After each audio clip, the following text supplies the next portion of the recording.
In May 2014, the quiet atmosphere at the Qiji Town Police Station in Huzhou City, China, was shattered when a panicked man arrived to report a case. In his hands were a twin pregnancy ultrasound, wedding photos, and engagement ring. He claimed his fiancée, a pregnant soldier, was possibly cheating with 2 other men. However, the shock didn't stop there. When police checked the documents, they discovered they were forged. And, right inside the interrogation room, the woman removed the cotton-filled pregnant belly, revealing he was a man. In less than 48 hours, 3 men, 3 love stories, and 1 central figure, all traced back to the same gentle, beautiful, twin-pregnant female soldier. A case so bizarre it made anyone who heard it furrow their brows. How could a man disguise himself so convincingly as a woman that he fooled not only emotions, but love and logic? What caused all of this? Everything will be revealed shortly. But before we begin, don't forget to like and subscribe so you won't miss our upcoming videos. Now, let's rewind back to early May 2014.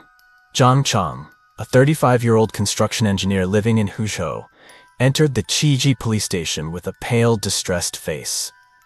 In his hand was a thick folder containing a twin pregnancy ultrasound, wedding photos, a soon-to-be marriage certificate, and a series of romantic text messages. He explained that during nearly a year of dating, his wife-to-be, Tian Yuehua, had deceived him, and that's why he was here to report her. According to him, Tian Yuehua claimed to be a military officer on special assignments, often away, and now pregnant with his twins. But just weeks before the wedding, Zhang Chang noticed discrepancies.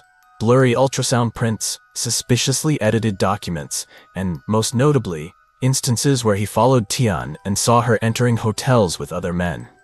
The final straw came when he read a romantic message on her old phone, sent to another man, calling him "my dear husband," using the exact wording she had used with Zhang. At that moment, he realized this woman wasn't just lying, she might be a complete imposter. Upon receiving Zhang Chang's complaint, police launched an urgent investigation. The details were far too unusual to ignore. Especially the twin pregnancy combined with a questionable identity. Police began verifying the military records under the name Tian Yuehua through the National Defense Database. After days of intense work, the police finally received an official response from the Ministry of Defense. The name Tian Yuehua did not exist in any official Chinese military records. The military ID number she had provided had expired 8 years prior and belonged to a deceased individual. Police immediately summoned Tian Yuehua for questioning. However, she refused to appear and had disappeared from her registered address. An emergency warrant was issued, and a clever trap was set. Through a luxury tea transaction arranged by Tian with an online acquaintance, police traced her location to a small lakeside tea shop in the Xincheng district. That afternoon, Tian Yuehua entered the shop, wearing a beige maternity dress, flat shoes, and a protruding belly as if carrying twins. She chose the most hidden corner to sit. 3 minutes later, 2 plainclothes officers entered. One sat at a nearby table, the others pretending to be on a call, pretending to be Ning. Within minutes, they confirmed her identity and signaled for arrest. When approached, did not run. She calmly presented her military ID, carefully affixed with a photo, neat handwriting, and a red official seal. At a glance, it seemed genuine. But for the officers, the small details gave it away. The seal was smudged, the ID number faded, and the unit, Northern Special Task Regiment, had been disbanded since 2009. It was a sophisticated but outdated forgery. On the spot, police filed a report and brought Tian Yuehua to the station. All documents were confiscated, and interrogation began immediately upon her entering the room. In the cold room, under the harsh fluorescent light, Tian Yuehua remained calm. But after only a few basic questions about her rank, enlistment date, and station, she began to falter. Suddenly, to the shock of all investigators, Tian raised her hand and removed the fake pregnant belly right before them. A bundle of foam padding, abdominal straps, and stuffing fell to the floor, revealing a flat stomach and a completely male physique. Her female face began to distort as sweat smudged the makeup. Fake eyelashes came loose, lipstick smeared. This was no Tian Yuehua. It was clearly a man. The true identity was quickly confirmed.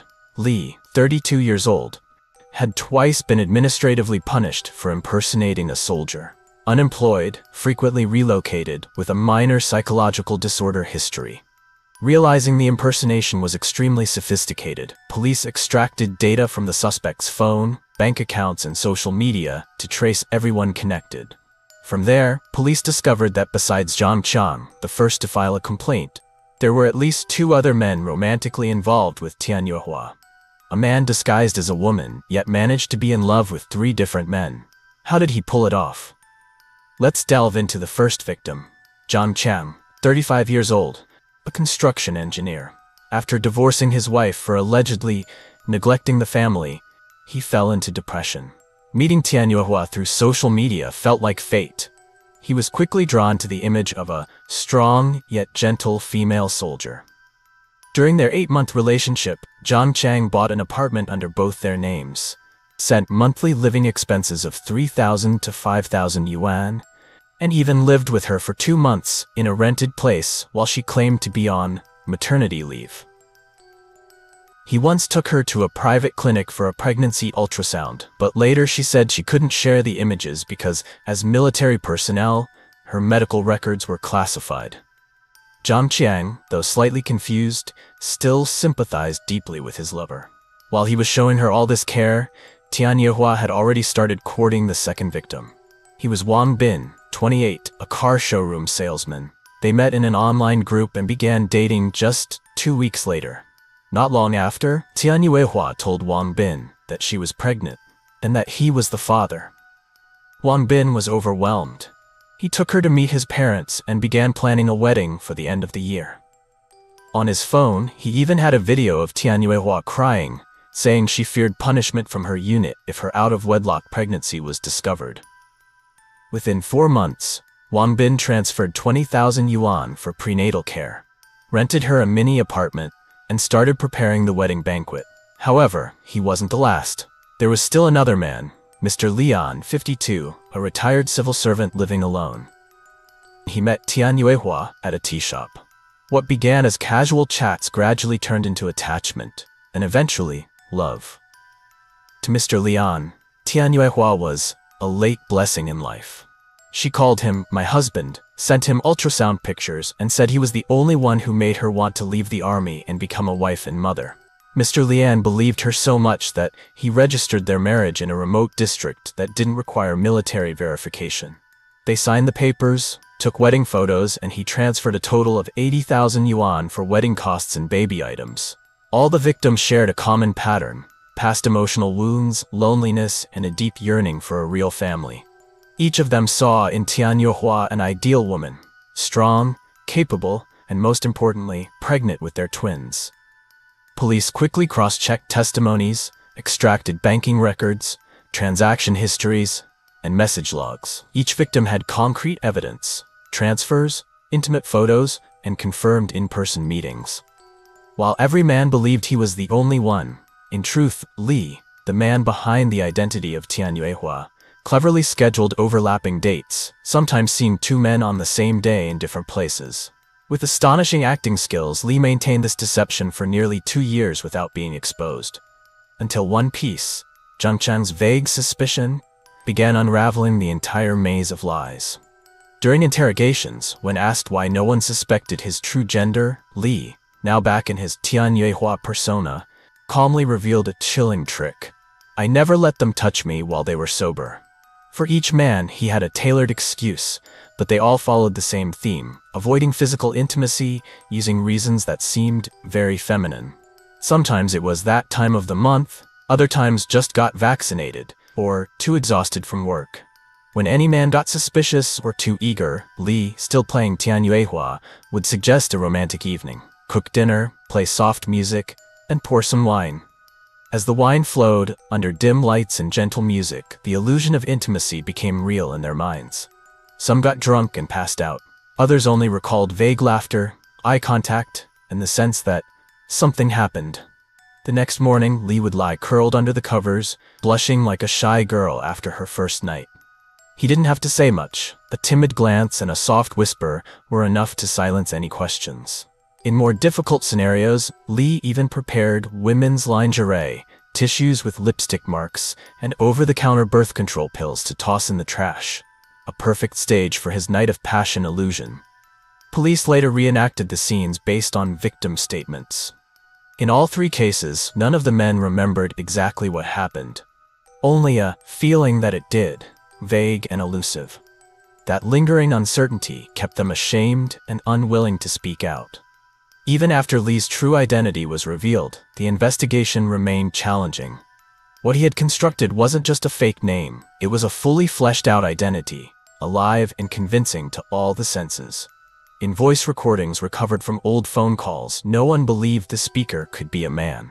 Moreover, Lee's appearance when cross-dressing was alarmingly convincing. A slender figure, shy gestures, and eyes that always glanced downward when speaking. Every one of his movements was meticulously refined, as if he had practiced them for months. Investigators later found a full-length mirror opposite the window in Lee's old rental room, along with a notebook filled with sweet and feminine phrases and a schedule of his dates with each victim. Neighbors all said the same thing. She was polite, often brought tea to share, never raised her voice. No one ever suspected she was a man in disguise. Not a single witness doubted her gender. Moreover, the forged documents were made with great precision. From ultrasounds to military IDs, everything was printed on high-quality paper and stamped with what appeared to be genuine red seals. Some of the materials likely came from professional forgery sources. During a search of his former residence, police found a USB containing stamped templates, fake military certificates, scanned ultrasound images, and even photo editing software.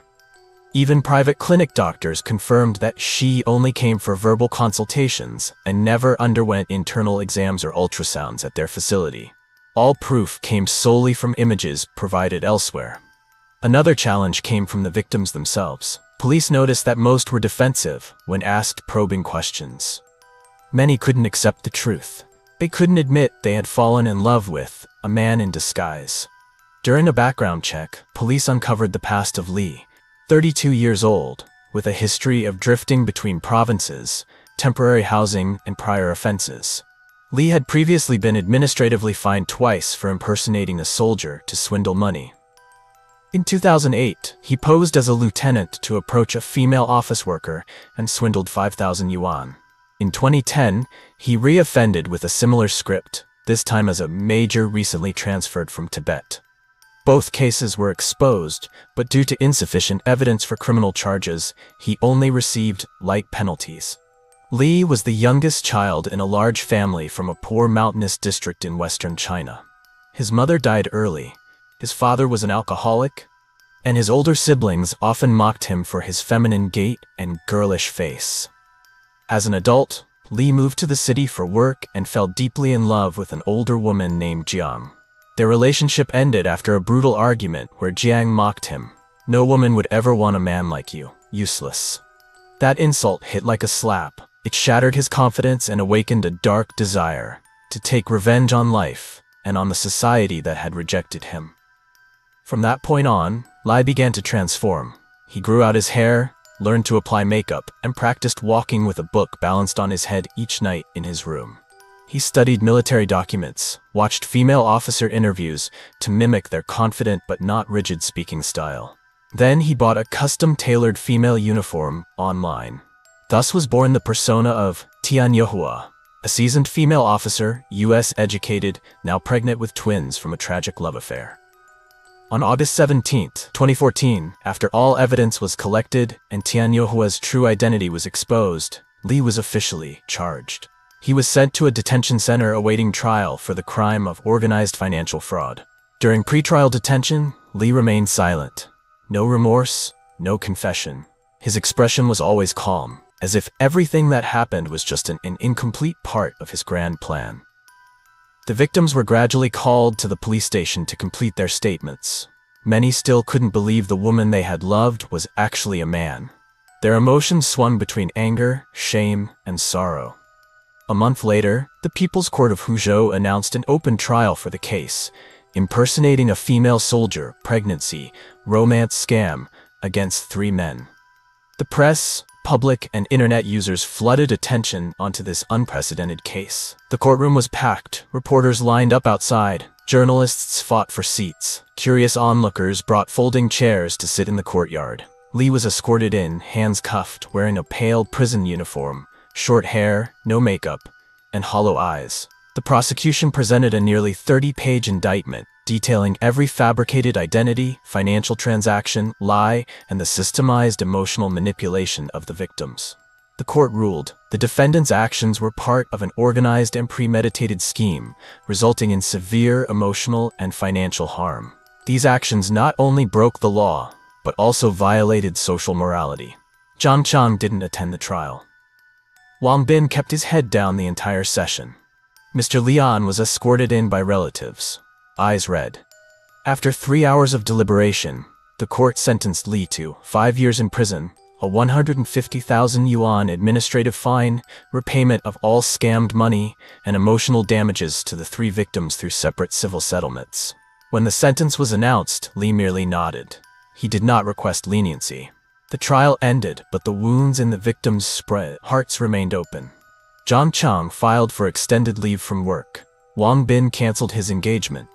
Mr. Lian withdrew his residency application and moved back to his hometown alone. The case was closed. But the tale of a pregnant female officer, in truth, a man once scorned by society, would long remain a cautionary tale for anyone with a fragile heart placing trust in the wrong hands. This video concludes here. Thank you for watching, and see you in the next video. Possessing a 33 centimeters long tail, Chandra Oram, a man from West Bengal, India, has led thousands to believe that he is the reincarnation of Hanuman, the powerful monkey god from Hindu mythology. People from all over flock to Chandra Oram's house, bringing offerings. They stand in long lines just to touch his mysterious tail, hoping to receive blessings and miraculous healing. The story spread rapidly, transforming Chandra Oram from an ordinary tea plantation worker into a spiritual symbol that science could not ignore. Doctors claimed this was a rare spinal deformity, while thousands of devotees firmly believed that Chandra Oram was indeed the reincarnation of Hanuman. Faith and science clashed. But which one held the truth? This story is far from over. Like and subscribe to join us in uncovering this mystery now.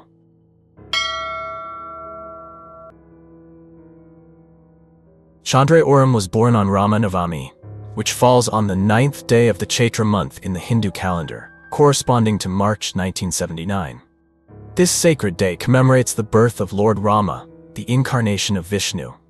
At birth, his parents were shocked to discover a strange protrusion of bone from the infant's back. Initially, they thought it was a minor deformity, but over time, it gradually grew into a full 33 centimeters long tail. As a child, Chandra was constantly mocked by his peers for his unusual appearance. Village children avoided or teased him, calling him cruel names. Attending school became a nightmare as all eyes were drawn to the strange tail on his back. Despite the stigma, Chandra began to realize that his tail was not just an ordinary birth defect. It was connected to his nervous system, causing sharp pain whenever it was pulled. However, he could also feel and slightly control its movements, making it an integral part of his body. Seeking solitude, Chandra loved climbing tall trees where he could escape judgmental stares. Over time, his sense of balance became exceptional, allowing him to move between branches with remarkable agility. By the time he was 8, his tail had grown long enough to attract the attention of village elders. Some began speculating about his connection to Hanuman, especially since his birth coincided with Rama Navami.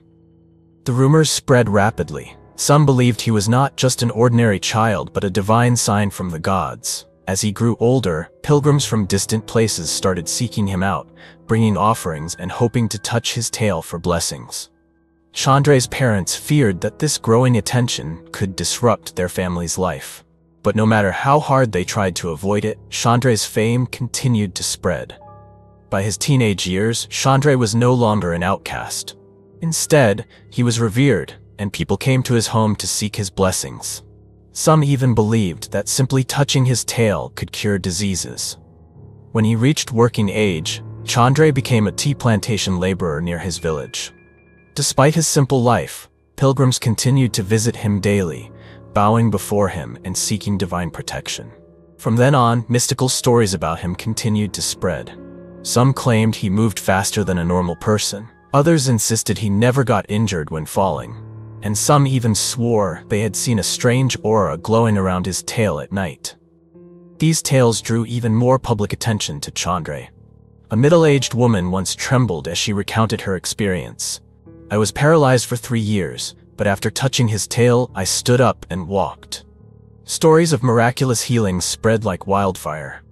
People with terminal illnesses, struggling businesses, and those suffering from misfortune all sought him out as a savior. They knelt before him, bringing flower garlands, offerings, and even weeping, convinced that Hanuman had truly descended to earth. But it wasn't just about blessings. Oram shocked many with his monkey-like habits. He loved jumping, climbing trees, and had an unusual fondness for bananas. Some people claim to have seen him moving swiftly across rooftops without using a ladder, as if he possessed supernatural agility. To reinforce his faith, Chandra Oram built a temple dedicated to Hanuman. Though small, he proudly hoisted a red silk flag on its rooftop, a sacred symbol of the monkey god. Every day, hundreds of visitors flocked to this temple. However, not everyone believed that Chandra Oram's tail was a divine sign. While thousands worshipped him as the reincarnation of Hanuman, doctors and medical experts had a completely different explanation. Bhushan Chakraborty, a local health official, declared, "Oram climbs trees, behaves like a monkey, and strictly follows a vegetarian diet, but he is not a god. His condition is simply a congenital defect." Medical experts diagnosed him with spinal dysraphism, a rare spinal disorder where part of the backbone fails to develop properly in the womb. In some rare cases, this condition can cause excess tissue or an abnormal tuft of hair to form in the lower back, leading to the appearance of a tail-like structure. Dr. Scott Meyer, the neurological and spinal specialist at Morristown Medical Center, USA, explained, "The tail has no biological function, but it is connected to the nervous system. If removed, it could pose a significant risk." Most patients with this condition are recommended to undergo surgery to reintegrate the excess tissue into the body, but Oram refused. He believed that his tail was not a deformity, but a sacred part of his destiny. As a child, Oram's mother once tried to cut off his tail, thinking it was just an excess growth. But soon after, the boy developed a high fever, trembled uncontrollably, and nearly died. This terrified the family. The village elders saw this as a divine warning. They believed that cutting off the tail was an offense to Hanuman. From that moment on, Oram's family vowed never to touch the tail again, treating it as an irreplaceable sacred mark. Despite being worshipped as a divine incarnation, Chandra Oram struggled immensely in finding a life partner. For years, over 20 women rejected his marriage proposals. They feared his tail, scared of living with a man whom half the village revered as a god, while the other half saw him as a freak. When Oram finally met Mino, the woman who agreed to marry him, he thought he had found his destined companion. But even Mino admitted that their marriage was not built on love. According to Mino, she did not entirely choose to marry Oram of her own free will. Their marriage was arranged by her brothers, who believed she should marry a man worshipped as a god. But was it truly easy to live with a divine being? Mino confessed that their marriage was far from the blissful union that outsiders imagined. Oram did not look like a normal man, and the pressure of being Hanuman's wife was suffocating for her. Every day, crowds gathered at their home to seek blessings, bring offerings, and kneel before Oram as a divine figure. Mino couldn't go anywhere without being stared at and whispered about. She could not live a normal woman's life. From an ordinary tea plantation worker, Chandra Oram became a revered spiritual figure. Rumors about him spread beyond the tea hills and village roads, reaching Hindu devotees across India. In Hindu mythology, Hanuman is an immortal monkey god, a symbol of devotion and strength. Millions of devotees worship him as a divine protector. When they heard about a man with a tail resembling Hanuman's, many believed that the god had descended to earth. Pilgrims flooded Oram's village. Initially, they came from nearby towns, but soon traveled hundreds of kilometers just to touch his tail, believing it would bring good fortune and healing. People knelt before his house, bringing flower garlands, incense, and offerings. Some patiently waited for hours under the scorching sun, just to catch a glimpse of him. But things did not stop there. Hindu priests, highly influential in the community, also began inviting Oram to major religious ceremonies. They believed that his presence would bring blessings to thousands. For the first time, Oram was invited to a grand Hanuman temple in a major city. As he entered, thousands of people bowed, presenting their offerings. The priest ceremoniously led him to a special seat in the temple's center. As the ritual began, the crowd chanted Hanuman's name, their eyes filled with absolute reverence. The intensity of their gaze sent shivers down Oram's spine. He was not Hanuman, but at this point, he no longer had the power to deny it. From this moment on, his life was completely transformed.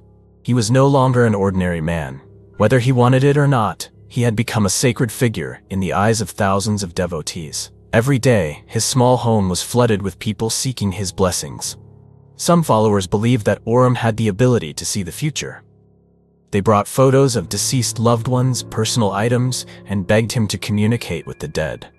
Some even pleaded with him to ward off evil spirits and cure illnesses.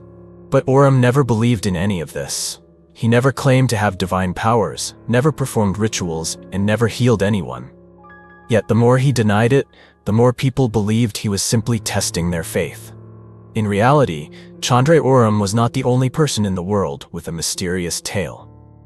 Similar cases had appeared, puzzling scientists. But unlike Oram, not everyone was lucky enough to be worshipped as a god. Arshad Ali Khan, the boy with an 18-centimeter tail, India. Born in Punjab, India, Arshad Ali Khan had an 18 centimeters long tail from birth. Like Oram, he quickly became a figure of devotion, worshipped as the reincarnation of Hanuman. Every day, thousands of people visited his home, bringing offerings and praying for miracles. His parents no longer saw him as an ordinary child, but as a living deity. Unfortunately, Arshad could not walk normally and was confined to a wheelchair. Jesus Fajardo, the man with a tail in Colombia.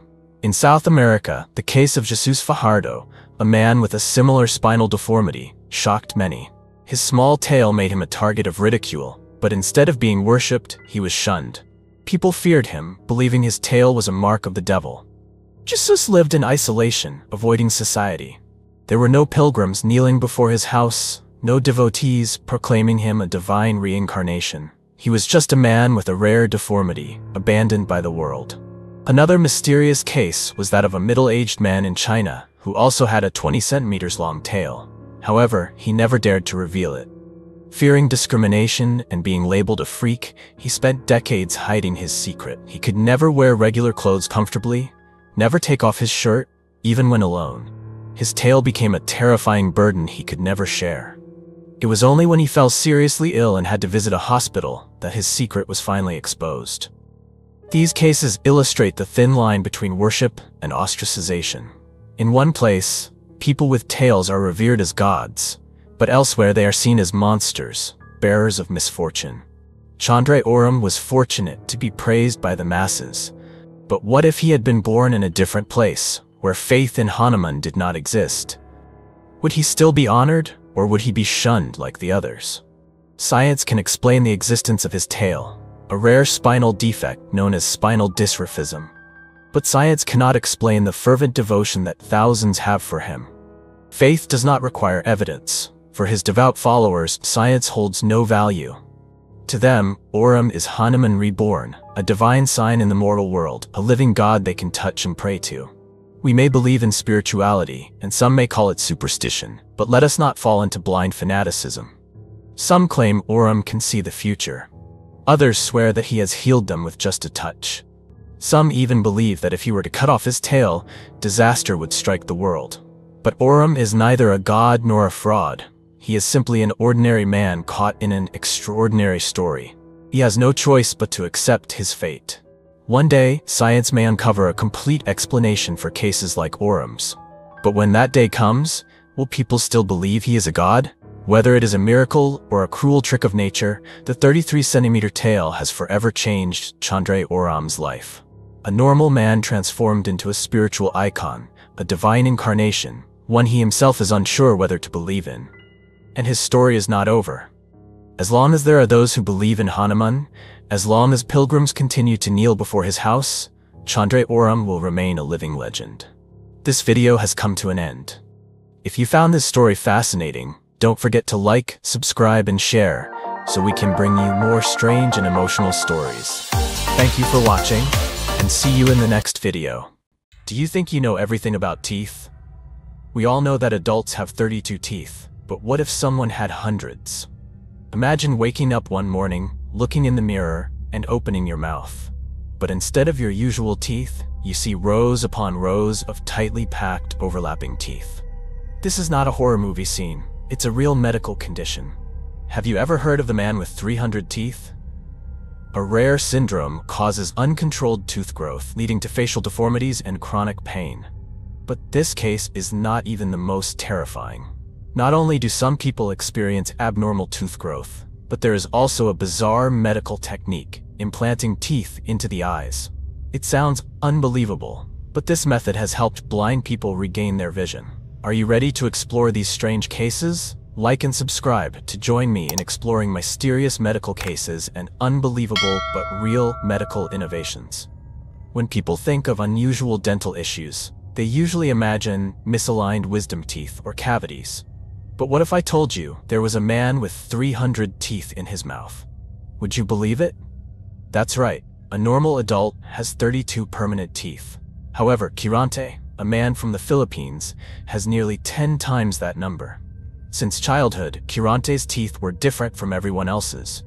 His teeth were overcrowded and layered on top of each other, astonishing even doctors. In fact, Kirante's condition is considered one of the rarest cases in medical history. He suffers from a developmental disorder called hyperdontia, also known as supernumerary teeth. This syndrome causes uncontrolled tooth growth, not only affecting aesthetics but also leading to serious health issues. Kirante grew up in a poor village in the Philippines, where access to medical care was extremely limited. As a child, his parents did not notice anything unusual at first, as the extra teeth had not yet caused major issues. But by the time he was 5 years old, his condition had become alarming, with over 100 teeth in his mouth. Normally, children begin losing their baby teeth around age 6 to make room for permanent teeth. But for Kirante, this process did not happen naturally. New teeth did not replace the old ones. Instead, they continued growing uncontrollably, overcrowding his mouth and making eating extremely difficult. By the age of 8, when the number of teeth exceeded 150, his parents became terrified. Not only did he struggle to chew, but he also suffered from frequent pain, infections, and gum damage. Worried about their son's condition, the family decided to take him to the hospital for an examination. But when doctors took x-rays, they couldn't believe their eyes. Inside Kirante's jawbone, hundreds of tiny teeth were waiting to emerge. At that time, he had nearly 200 teeth in his mouth, and the number was still increasing. By the age of 12, Kirante's tooth count had reached a record-breaking number, nearly 300 teeth. This was an unprecedented case in dental history. Teeth grew in unimaginable places, under his tongue, in his gums, and even deep inside his jawbone. This condition caused Kirante's face to start deforming.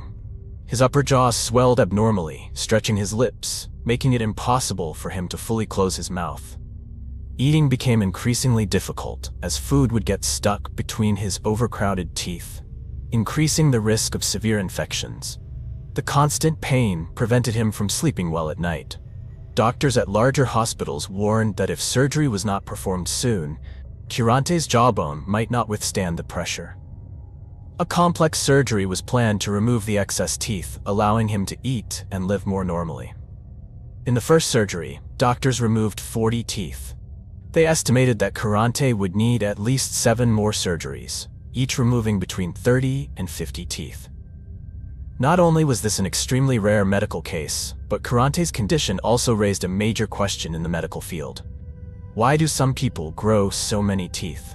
To understand this better, we need to explore hyperdontia, a syndrome that causes uncontrolled tooth growth and severe complications.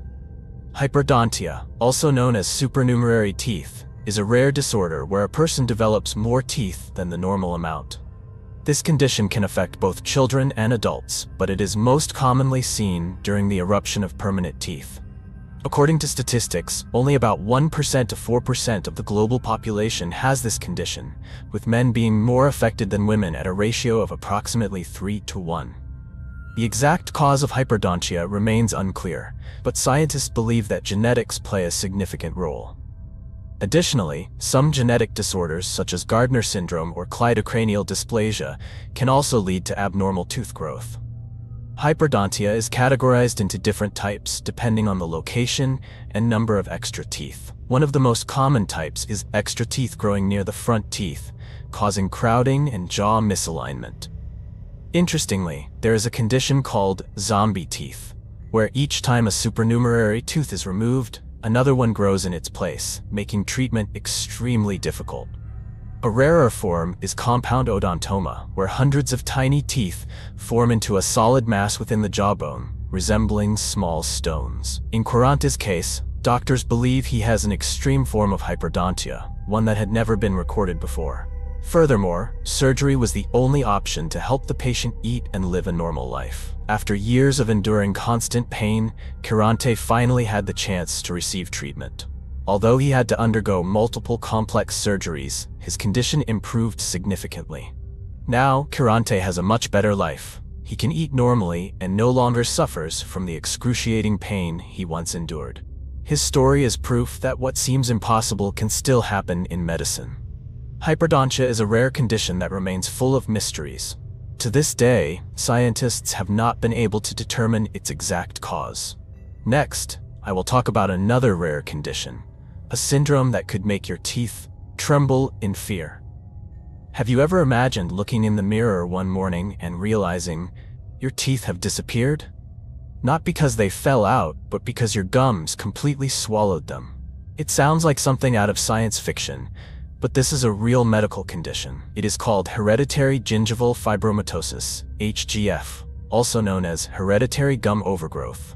This disease is so rare that only about 1 in 750,000 people have it. But if you are one of them, you will face a terrifying challenge. One day, you might not be able to see your own teeth anymore. To understand this better, let's look at a real case. This is the story of a young boy from a poor rural area. As a child, he had a normal smile, just like any other kid. But by the time he was 8 years old, something strange started happening. He noticed that his teeth were gradually being covered by his gums. At first, it was just a thin layer of gum tissue, lightly covering the base of his teeth. But over time, the gum tissue grew uncontrollably, slowly covering the entire surface of his teeth. By the time he was 12, his gums had swollen so much that not a single tooth was visible. His family was terrified and immediately took him to the largest hospital in the area for an examination. There, doctors discovered something astonishing. The patient's teeth were still intact beneath the thick layer of gum tissue, but they were completely hidden. When X-rays were taken, the buried teeth appeared clearly within the gum tissue. This condition not only affects aesthetics, but also causes severe complications. The boy began struggling to speak because his tongue no longer had enough space to move freely. Every time he tried to pronounce words, he felt as if a soft obstruction was blocking his mouth. Eating also became a major challenge. Food would get trapped in the small spaces between his gums and teeth, creating the perfect environment for bacteria to grow, leading to chronic infections. In fact, people around him even thought he had no teeth at all because they were entirely covered by a thick, rubber-like layer of gum tissue. But what caused this terrifying condition? Scientists have studied it for years and proposed several theories. The first theory suggests that it is a genetic disease. People with HGF often have family members who've experienced similar conditions, indicating that a gene may control gum tissue growth. The second theory relates to hormones. Some studies indicate that growth hormones may stimulate excessive gum tissue growth, especially during puberty. Additionally, certain medications can also cause gum overgrowth, particularly anti-epileptic drugs or immunosuppressants. Regardless of the cause, the most important fact is that HGF not only affects aesthetics, but also leads to serious oral health issues. HGF can develop from mild to severe stages with different symptoms at each phase. In mild cases, the gum tissue thickens slightly around the base of the teeth, making them appear shorter than usual, but without significantly affecting daily life.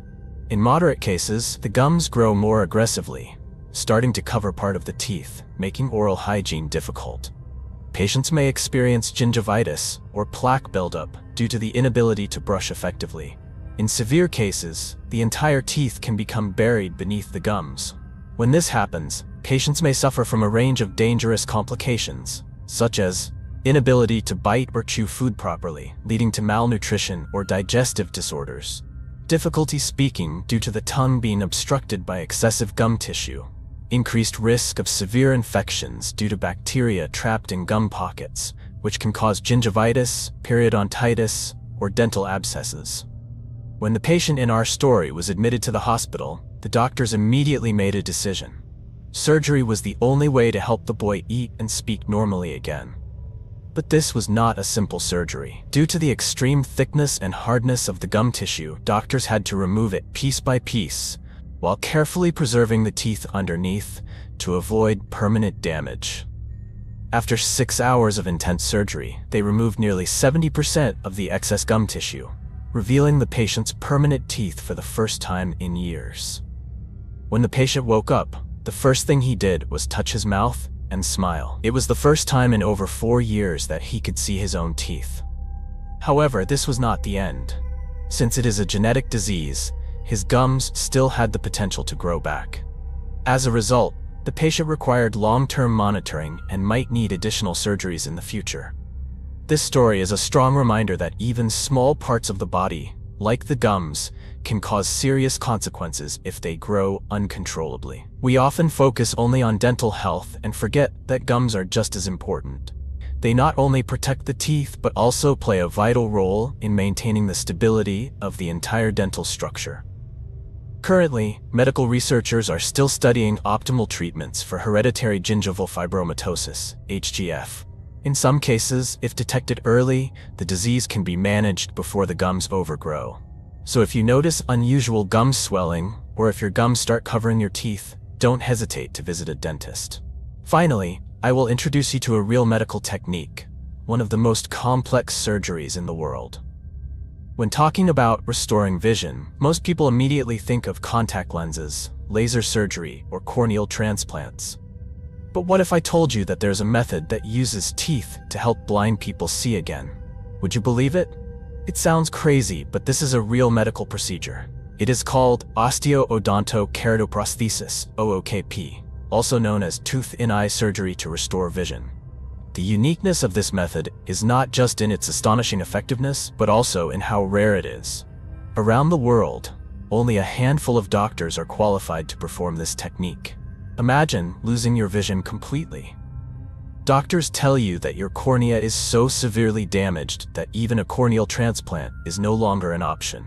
This means you must accept living in darkness for the rest of your life.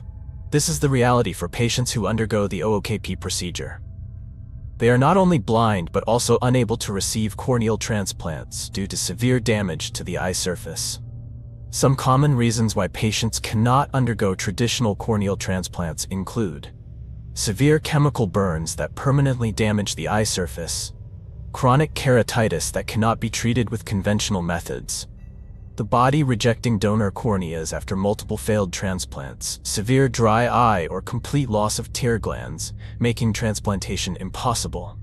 For these patients, hope was almost lost until the invention of the tooth-in-eye surgery, opening a miraculous new door in modern medicine. The question is, why use a tooth instead of other biological materials? The most important reason is that teeth have an exceptional ability to adapt to the body. Unlike artificial corneas, teeth are a natural part of the body, reducing the risk of rejection after transplantation. However, performing this procedure requires multiple complex stages, spanning several months. First, doctors select a healthy tooth from the patient, usually a canine or a premolar. They extract the tooth along with a small piece of surrounding bone to ensure stability during transplantation. After extracting the tooth, doctors drill a small hole in its center and insert a clear artificial lens. This tooth serves as a strong biological frame to hold the lens in place. This is the patient's new eye. Instead of immediately transplanting it into the eye, the tooth with the lens is temporarily implanted into the patient's cheek for a few months. This allows surrounding tissues to grow around it, providing a natural source of nourishment and ensuring adaptation before implantation into the eye. During this waiting period, doctors also take a small piece of skin from inside the cheek and graft it onto the damaged eye surface. This skin acts as a natural protective layer, helping the body adjust and reducing the risk of rejection when the artificial cornea is implanted. Once the tooth has fully integrated with the body, doctors remove it from the cheek and proceed with the final implantation into the patient's eye. The artificial lens inside the tooth acts as a window, allowing light to enter the retina, restoring the patient's vision. The first tooth-in-eye transplant was performed in the 1960s by Professor Benedetto Strampelli in Italy. However, it wasn't until 2009 that the first surgery was performed in the United States, and the results amazed the world. An American patient, after 9 years of blindness, underwent this procedure. Just 2 weeks after surgery, he was able to read a newspaper, something previously thought impossible. Thanks to remarkable advancements in medicine, the success rate of this procedure has now reached 80 to 90%. The tooth-and-eye surgery is a clear example of the miracles of modern medicine.